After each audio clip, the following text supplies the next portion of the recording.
ప్రభువైన యేసుక్రీస్తు నామంలో అందరికీ వందనాలు. ఈరోజు మన యొక్క అంశంగా డాక్టర్ డేవిడ్ లివింగ్స్టన్ గారి యొక్క జీవితాన్ని మనం ధ్యానించుకుందామండి. డాక్టర్ డేవిడ్ లివింగ్స్టన్ ఈయన మార్చ్ 19వ తారీఖు 1813 సంవత్సరంలో మార్చ్ 19th 1813లో బ్లాంటైర్ అనేటువంటి ప్రాంతంలో సౌత్ ల్యాంకషైర్లో స్కాట్లాండ్ దేశంలో జన్మించారండి. ఈయన ఒక స్కాటిష్ మిషనరీ. ఈయన తండ్రి గారి పేరు నీల్ లివింగ్స్టన్, తల్లి గారి పేరు Agnes Hunter. Neil Livingstone, Agnes Hunter యొక్క దంపతులకు పుట్టినటువంటి 7 మంది పిల్లల్లో డేవిడ్ లివింగ్స్టన్ గారు రెండో వ్యక్తి అండి. వీరి పేరెంట్స్ దేవుని యందు ఎంతో భయభక్తులు కలిగినటువంటి కుటుంబం. చిన్నప్పటి నుంచి కూడా వారు దేవుణ్ణి నమ్ముకున్నారు. పిల్లల్ని కూడా ఆ భయభక్తుల్లోనే వారు పెంచుతూ వచ్చారండి. ఈయన తండ్రి గారు ఒక టీ సేల్స్ మ్యాన్. చాలా పేద కుటుంబం. ఆ యొక్క పేదరికంలో ఉన్నప్పటికీ దేవుని పట్ల ఎంతో విశ్వాసంతో ఉండేవారు. ఒక సండే స్కూల్ టీచర్గా కూడా ఆయన పనిచేసేవారండి. చిన్నప్పటి నుంచి కూడా లివింగ్స్టన్ గారికి చదువు పట్ల, ఎడ్యుకేషన్ పట్ల చాలా ఆసక్తి ఉండేది. బాగా చదువుకోవాలని ఆయన ఆశపడినప్పటికీ కుటుంబం యొక్క పరిస్థితిని బట్టి, వారి యొక్క పేదరికాన్ని బట్టి 10 years ఏజ్లోనే ఆయన ఒక కాటన్ మిల్లో వర్క్ చేయడానికి ఆయన వెళ్ళిపోయేవాడు. ఆ యొక్క దూది తయారు చేసేటువంటి ఆ యొక్క మిల్లో ఆయన పని చేస్తూ ఉండేవాడు. అక్కడ పని అయిపోయిన తర్వాత తన ఇంటికి వచ్చి చదువుకునేవాడండి. ఈ విధంగా తన చిన్నప్పటి నుంచి కూడా ఒక పక్క కాటన్ మిల్లో పని చేసుకుంటూ మరొక పక్క ఆయన చదువుకుంటూ ఉండేవాడు. వీరి తండ్రి గారు అయినటువంటి నీల్ లివింగ్స్టన్ గారు వారి పిల్లల్ని పడుకోబెట్టేటప్పుడు అందరి ఫాదర్స్ లాగే ఈయన కూడా పిల్లలకి కథలు చెప్తూ ఉండేవాడు.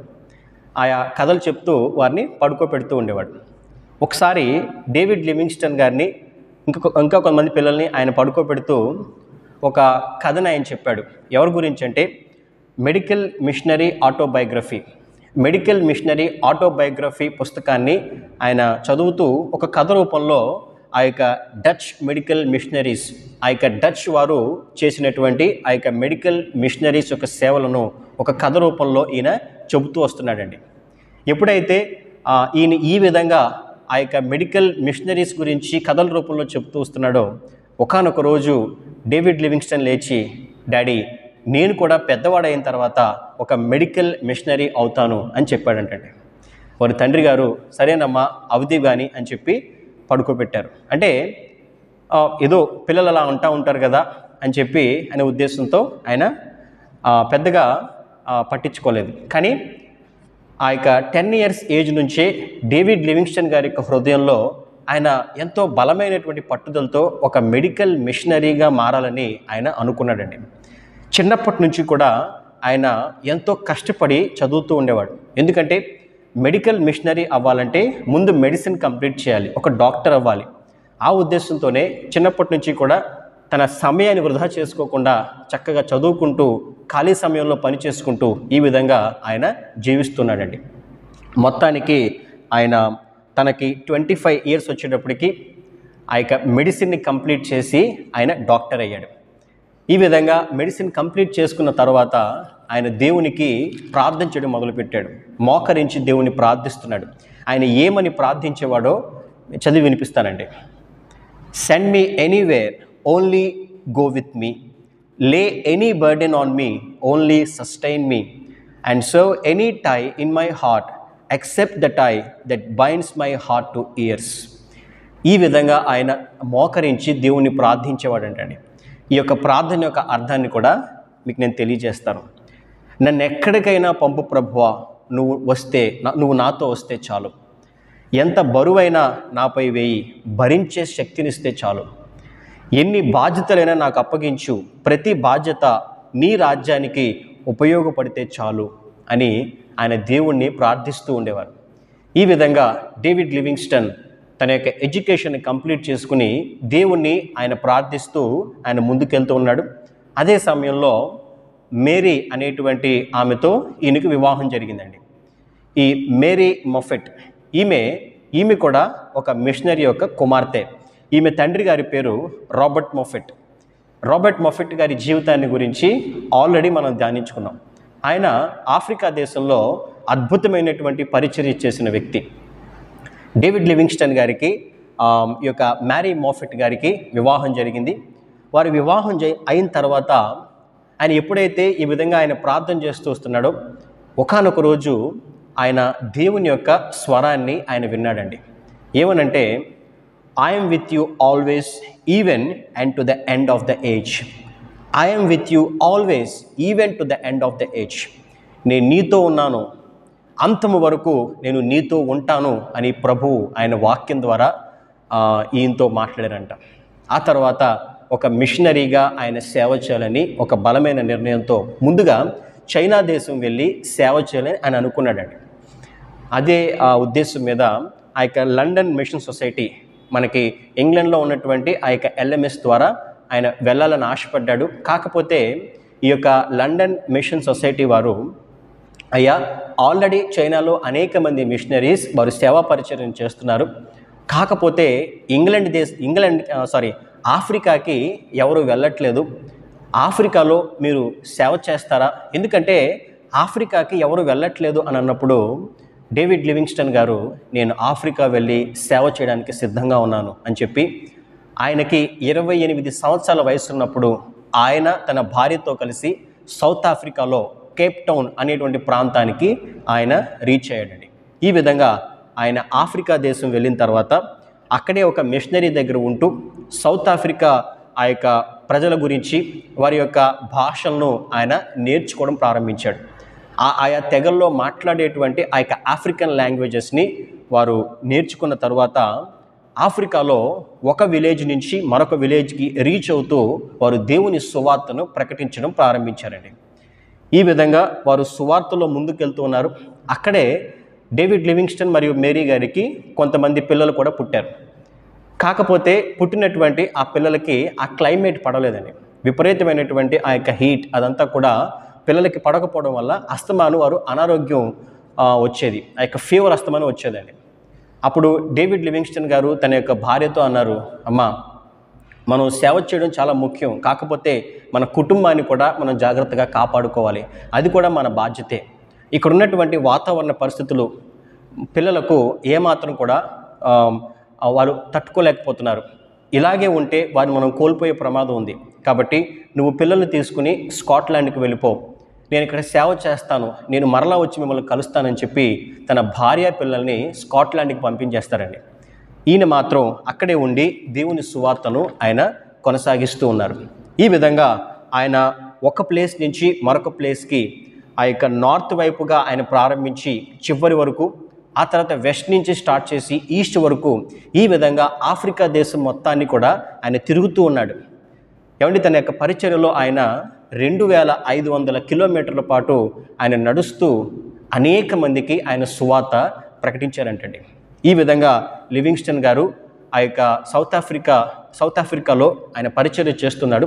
అక్కడ ఉన్నటువంటి ఒక భయంకరమైన విషయం ఏంటంటే స్లేవ్ ట్రేడింగ్, అంటే బానిసలుగా అమ్మి వారితో వ్యాపారం చేయడం.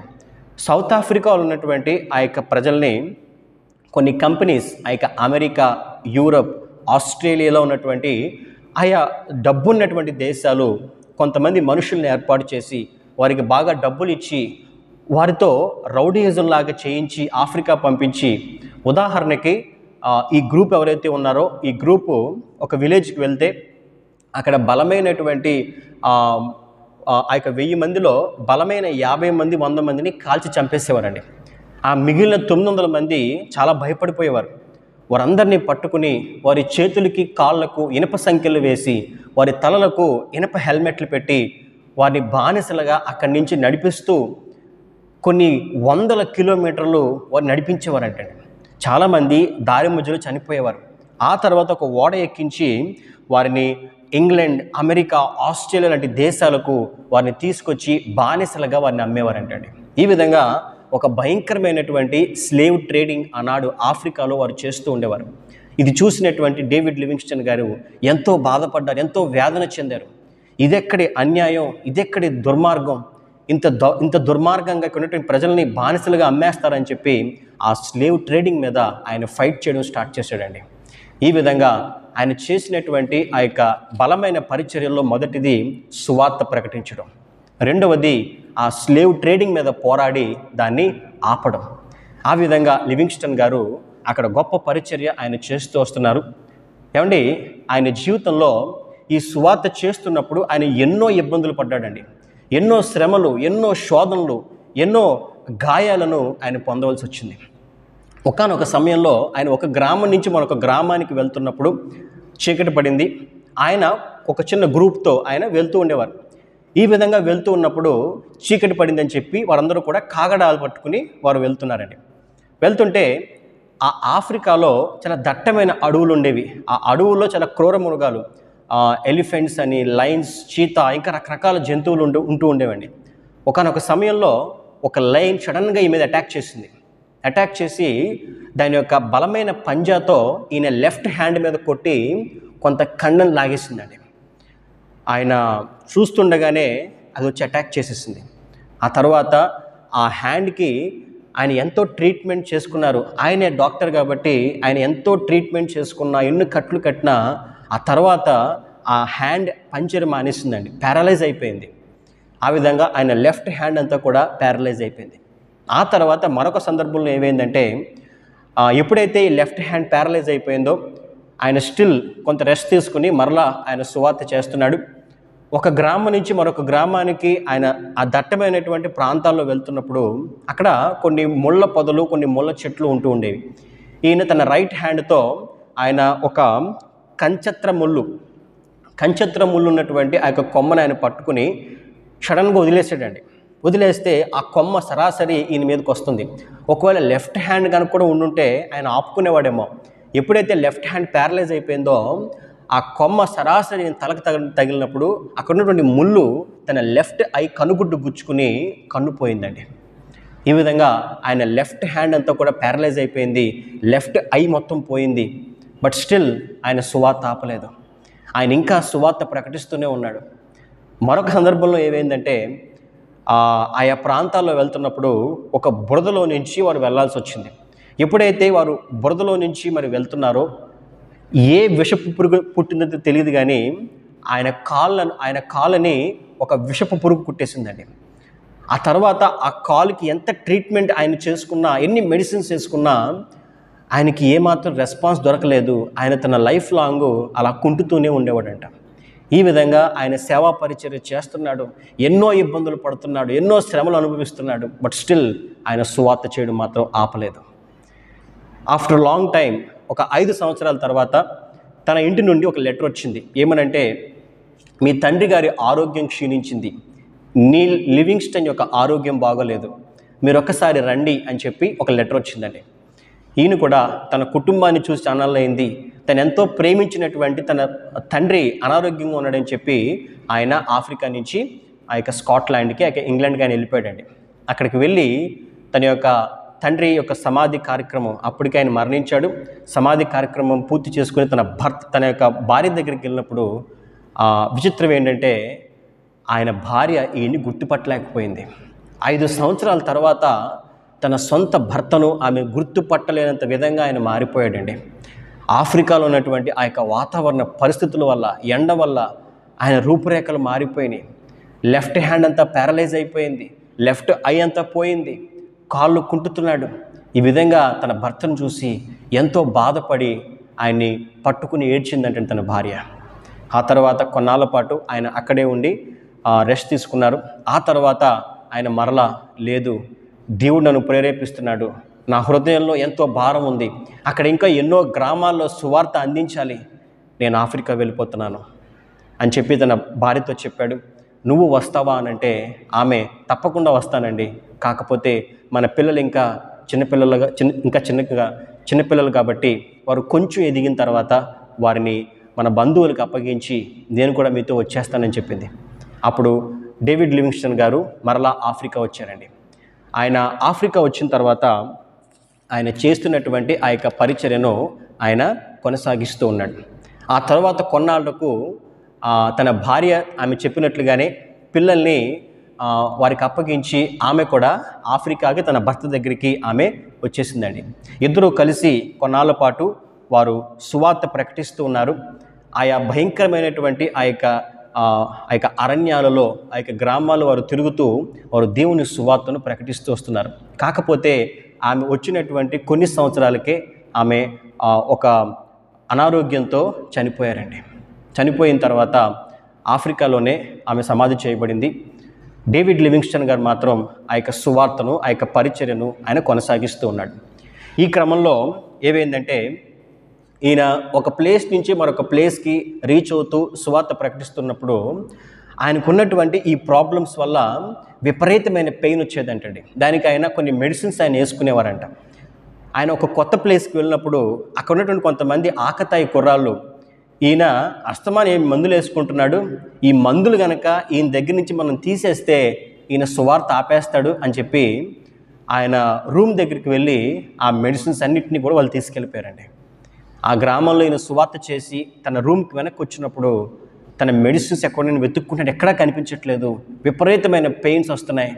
అప్పుడు కన్నీటితో దేవుణ్ణి ప్రార్థించడం మొదలుపెట్టాడు. ప్రభువా తండ్రి, ఈ భయంకరమైనటువంటి నొప్పుల్లో, ఈ పెయిన్స్లో నన్ను విడిచిపెట్టకు నాయనా అని చెప్పి దేవుణ్ణి ప్రార్థిస్తున్నాడండి. అలా దేవుణ్ణి ప్రార్థించి ఆమెన్ అని అన్నప్పుడు ఒక వ్యక్తి వస్తున్నట్లుగా ఆయనకు అనిపించింది. ఎవరో వస్తున్నారని చూస్తుంటే ఒక వైట్ మ్యాన్. అప్పటికే ఆఫ్రికాలో ఒక వైట్ మ్యాన్ని ఆయన చూడడం జరగలేదు. చూసి ఆశ్చర్యపోయాడు. ఎవరైనా ఒక వైట్ మ్యాన్ ఆఫ్రికాలో వచ్చాడు ఎవరో అని ఆయన ఆలోచిస్తూ ఉంటే ఆయన దగ్గరికి వచ్చి, హలో, నేను హెన్రీ ఎం స్టాన్లే, నేను ఇంగ్లాండ్ నుంచి వచ్చాను, నా పేరు హెన్రీ ఎం స్టాన్లే, నేను మీ యొక్క ఆటోబయోగ్రఫీని రాయడానికి, మీరు చేస్తున్నటువంటి పరిచర్య గురించి డాక్యుమెంట్ చేయడానికి నేను వచ్చాను. నేను మీతోనే ఉండి మీతో ట్రావెల్ చేస్తాను, బట్ ఆన్ వన్ కండిషన్ అని చెప్తాడండి. ఏంటి ఆ కండిషన్ అంటే, నేను ఒక అతిపెద్ద నాస్తికుణ్ణి, నేను ఎ వెరీ స్ట్రాంగ్ ఎథిస్ట్, నాకు మాత్రం మీరు సువార్త చెప్పకండి, ఆ కండిషన్ మీకు ఓకే అయితే నేను మీతో పాటు ట్రావెల్ చేస్తానని చెప్తాడండి. దానికి డేవిడ్ లివింగ్స్టన్ గారు ఓకే చెప్తారు. ఆ తర్వాత ఈయన ఎక్కడెక్కడికి వెళ్ళి సువార్త పరిచర్య చేస్తున్నాడో అక్కడెక్కడికి హెన్రీ ఎం స్టాన్లే కూడా వచ్చి ఈయనతో పాటు తిరుగుతూ అదంతా కూడా చూస్తున్నాడు. స్టాన్లే కేవలము 4 నెలల తర్వాత హెన్రీ ఎం స్టాన్లే యేసుక్రీస్తు ప్రభు నిజరక్షకునిగా అంగీకరించాడండి. అదే ఆఫ్రికాలో మోకరించి దేవుని ప్రార్థించడం మొదలుపెట్టాడు. ఆయన ప్రార్థన చేస్తూ, ప్రభువా, I can't resist my self, నేను ఎంత నాస్తికుడిగా ఉండాలని ప్రయత్నం చేసినా నా వల్ల కాలేదు, ఈయన చేస్తున్నటువంటి పరిచర్య, మీ ప్రేమను నేను పొందుకోవాలని ఇష్టపడుతున్నాను అని చెప్పి యేసు ప్రభువుని ఆయన అంగీకరించాడు. ఆ తర్వాత ఇంగ్లాండ్ వెళ్ళిపోయాడు. Doctor David Livingstone in South Africa అనే పుస్తకాన్ని హెన్రీ ఎం స్టాన్లే రాశాడండి. ఈ విధంగా డాక్టర్ డేవిడ్ లివింగ్స్టన్ ఆ యొక్క ఆఫ్రికా దేశంలో అద్భుతమైనటువంటి పరిచర్యను ఆయన చేస్తూ వచ్చాడండి. ఆయన లాస్ట్ డేస్లో ఇంకా నడవలేనటువంటి పరిస్థితుల్లో కూడా కొంతమంది గ్రూప్ ఆయన్ని స్ట్రెచ్చర్ మీద ఆ యొక్క గ్రామాలు తిప్పుతూ ఉండేదంట. ఆ స్ట్రెచ్చర్ మీదే వెళ్ళి వారికి సువార్త ప్రకటించేవాడంటండి. ఒక కమిట్మెంట్తో తన జీవితంలో ఎన్ని ఇబ్బందులు, ఎన్ని శోధనలు వచ్చినప్పటికీ, ఎన్ని శ్రమలు అనుభవించినప్పటికీ కూడా ఆయన సువార్త అనేది ఆపలేదండి. ఒకానొక సమయంలో అయితే ఆయన్ని స్ట్రెచ్చర్ మీద మోసుకెళ్తూ ఉన్నాడు. ఆయనకి హై ఫీవర్ వచ్చింది, ఒళ్ళంతా కాలిపోతుంది. ఆ మధ్య మార్గంలోనే ఇంకా నా వల్ల కాదు, నన్ను వెనక్కి తీసుకెళ్ళండి, నన్ను రూముకి తీసుకెళ్ళమంటే వాళ్ళు రూముకి తీసుకెళ్ళి అక్కడ ఆయన్ని ఉంచి వారు బయట వెయిట్ చేస్తున్నారు. బయట వెయిట్ చేస్తుంటే ఆయన మోకరించి దేవుణ్ణి ప్రార్థిస్తున్నాడండి. 5 minutes అయింది, 10 minutes అయింది, ఆయన ప్రార్థన చేస్తున్నాడు.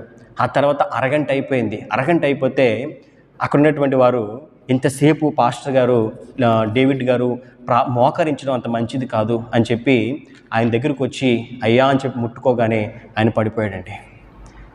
ఆయన మోకరిస్తూనే తన ప్రాణాలను ఆయన విడిచాడు. ఈ విధంగా డేవిడ్ లివింగ్స్టన్ గారు ఆఫ్రికాలో 32 సంవత్సరాల పాటు ఆయన బలమైనటువంటి పరిచర్య చేశాడు. అనేక వందల గ్రామాలు తిరిగి అక్కడ సువార్త ప్రకటించాడు. స్లేవ్ ట్రేడింగ్ మీద ఆయన గొప్ప పోరాటం చేశాడండి. చివరికి జాంబియాలో చితాంబో అనే విలేజ్లో May 1, 1873లో మే 1వ తారీఖున ఆయనకి 60 సంవత్సరాల వయసు ఉన్నప్పుడు ఆయన ప్రభువునందు నిద్రించారండి.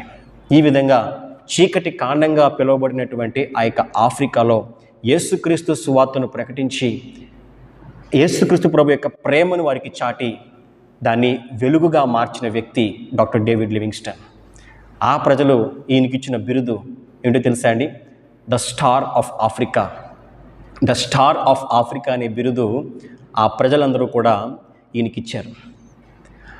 ఆయన చనిపోయిన తర్వాత ఒక ప్రత్యేకమైన విషయం జరిగిందండి. అదేంటంటే ఆ డెడ్ బాడీని ఇంగ్లాండ్ వారు తీసుకెళ్ళడానికి వచ్చినప్పుడు ఈయన డెడ్ బాడీని వారు తీసుకెళ్తూ ఉంటే దానికి ఓకే చెప్పలేదు ఆఫ్రికన్స్, దానికి ఒప్పుకోలేదు. ఎందుకంటే ఆ ఆఫ్రికన్స్ అన్నారు, ఏమండి ఈ ప్రపంచ దేశాలు మమ్మల్ని బానిసలుగా చూశాయి, మాతో స్లేవ్ ట్రేడింగ్ చేసి మమ్మల్ని హింసించి చంపాయి.